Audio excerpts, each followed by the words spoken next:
Good morning, everyone. So, kids, how are you? Hope you all are doing well. So, I'm here again with one more story for you. Syllabus से मैं ऐसा कुछ grammar आज नहीं पढ़ाने वाली हूँ या फिर जीके वगैरह नहीं पढ़ाने वाले. आज हम स्टोरीज़ पढ़ें क्योंकि स्टोरी पढ़ने और सुनने में बहुत मज़ा आता है. सो आई थॉट कि हम स्टोरीज़ ही पढ़ें, थोड़ा इंटरेस्टिंग रहे, राइट. लेकिन येस, हर एक स्टोरी के पीछे there is a moral, right. पहले आप खुद आइडेंटिफाई करोगे कि जो स्टोरी मैं आपको सुना रही हूँ उसका क्या मॉरल हो सकता है. अदरवाइज स्टोरी के एंड में मैं आपको ज़रूर बताऊँगी, ठीक है. So let's start. Today story is the grocers elf. Grocers हम किसे बोलते हैं? ग्रॉसर मीन्स राशन वाला, जहाँ से आपके पापा घर का सामान खाने का लेके आते हैं. दाल, चावल, तेल. मम्मी किचन में खाना बनाने में जो चीज़ें यूज़ करती हैं वो राशन वाले से हम लेके आते हैं. उस राशन वाले को हम इंग्लिश में क्या बोलते हैं? That is grocer. Elf. No, what is elf? Elf is a creature which is somehow looking like a human being, but in reality it's not a human being. वो human being की तरह लगता है but वो human being नहीं है. वो काफ़ी short headed होता है, बौना, जिसे हम dwarf बोलते हैं. उसके nose और उसके ears काफ़ी sharp और pointed होते हैं. and the most important thing is उसके पास काफ़ी सारी magical powers होती हैं, right. तो आज हम उसी ग्रॉसर का एक एल्फ भी था, एक जादुई बौना था उसके पास, राशन वाले के पास. उस जादुई बौने के बारे में आज हम पढ़ेंगे, ठीक है. So let's get started. One evening a young student entered a grocer shop and asked for a bread and some candles. However, he did not have enough money for both and ended up buying the candles only.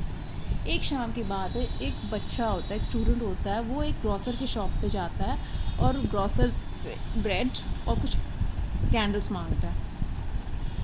हालांकि वो बच्चा काफ़ी poor होता है, उसके पास इतने पैसे होते नहीं कि वो दोनों चीज़ें खरीद सके.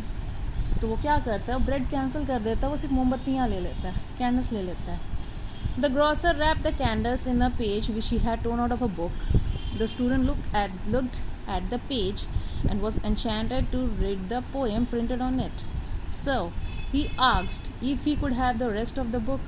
The grocer, however, wanted to be paid for it. So the young boy returned the candles and went away happily with the book. तो ग्रॉसर क्या करता है, वो क्या बोलता है बच्चा कि मुझे बस कैंडल्स दे दो. तो कैंडल्स को एक पीस ऑफ पेपर में रैप करके बच्चे को देता है. अचानक बच्चे का ध्यान जाता है उस पेपर पे कि उस पर एक पोएम लिखी हुई है. He started enchanting that poem. Means वो पोएम पढ़ने लग जाता है, उसे बहुत अच्छा लगता है. तो वो फिर उस दुकानदार से पूछता है कि अंकल, ये पेज आपने जिस बुक से फाड़ी है, क्या बुक मुझे वो मिल सकती है? तो ग्रॉसर बोलता है, या of course, but you have to pay for it. आपको उसकी कीमत देनी होगी. अब बच्चा दो चीज़ें तो ले नहीं सकता. पहले उसने ब्रेड कैंसिल करके कैंडल्स ली, अब वो कैंडल वापस करके बुक ले लेता है और उसके बाद वह खुशी खुशी वो आ जाता है. और ये सब कुछ जो शॉप में चल रहा होता है, वहाँ पे वो जो बौना होता है, एल्फ, वो देख रहा होता है. He was very curious and so he decided to follow student to where he lived. वो ये सब चीज़ें देख के इतना क्यूरियस हो जाता है ना. What is curious? Curious means किसी चीज़ को जानने की इच्छा रखना कि ऐसा क्यों हो रहा है, किस लिए हो रहा है, कहाँ हो रहा है, ठीक है. तो वो जानना चाहता है, तो इसलिए वो बच्चे को फॉलो करने लगता है. जहाँ वो रहता है, फॉलो करते करते उसके पीछे जाता है. जैसे ही बच्चे के रूम के पास पहुंचता है तो देखता है कि उसके रूम में से, reaching his room, the elf saw a very bright light.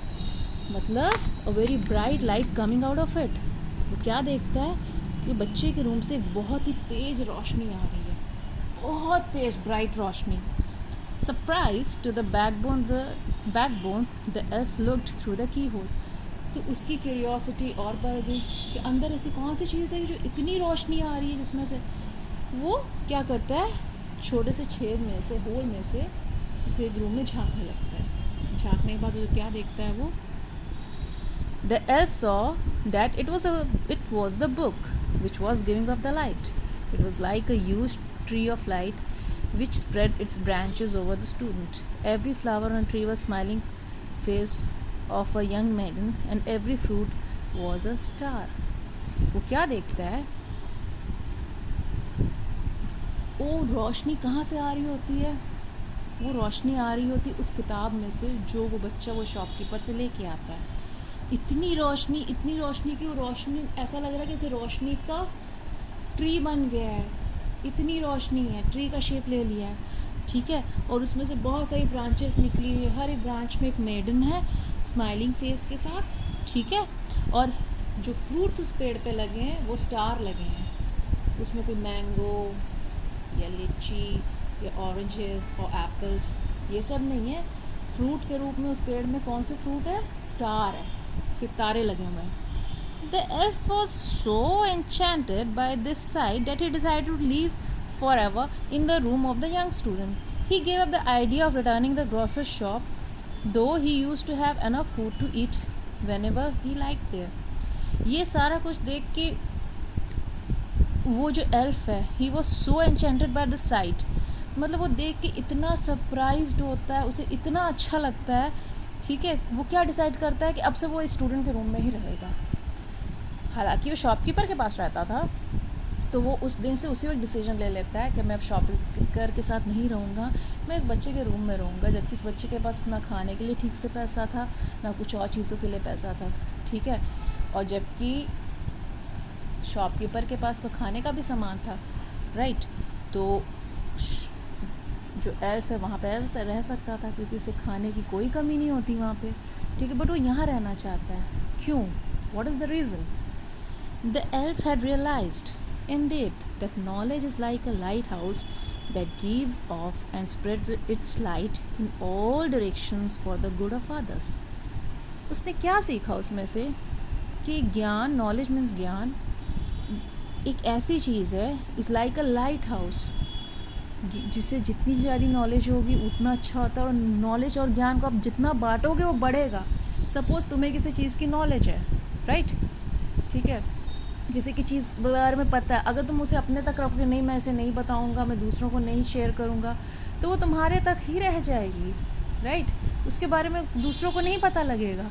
लेकिन अपनी नॉलेज जो तुम्हें पता है, जिस चीज़ की नॉलेज है, जिस चीज़ का ज्ञान तुम्हें है, अगर तुम ये दूसरों के साथ शेयर करोगे, राइट, तो वो और बढ़ेगा, क्योंकि तुमने अपने दोस्त को बताया, उसने सुना, उसने आगे अपने दोस्त को बताया, ऐसे करते वो फैल रहा है ना नॉलेज.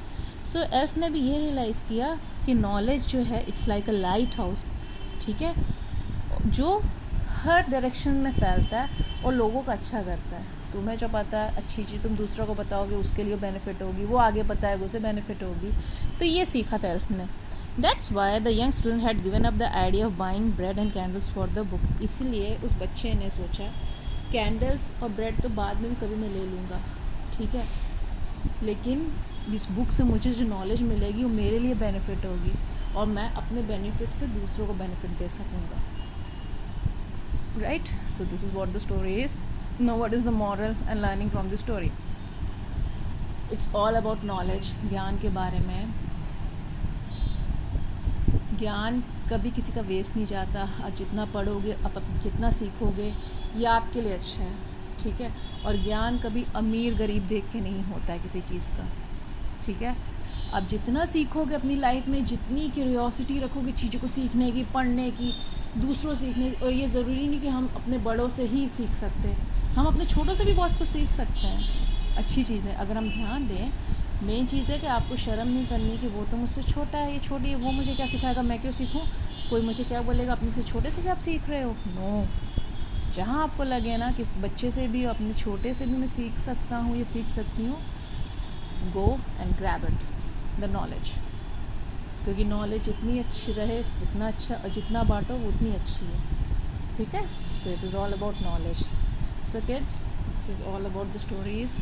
रात को सोने से पहले पढ़ो, जब फ्री टाइम लगे, जब पढ़ते पढ़ते बोर हो जाओ तो स्टोरीज़ पढ़ लो, तो आपका मूड भी रिफ़्रेश हो जाएगा, थोड़ा चेंज भी मिल जाएगा, ठीक है, और एक नॉलेज भी हो जाएगी, स्टोरीज़ भी आप सीख जाओगे, आगे आप दूसरों को सुनाओगे और उसकी मॉरल भी शेयर करोगे, जैसे मैं कर रही हूँ आपके साथ, राइट, और मैंने भी किसी से सीखा ही है, सीख के आपको सिखा रही हूँ, ठीक है. So thank you and have a nice day. Take care.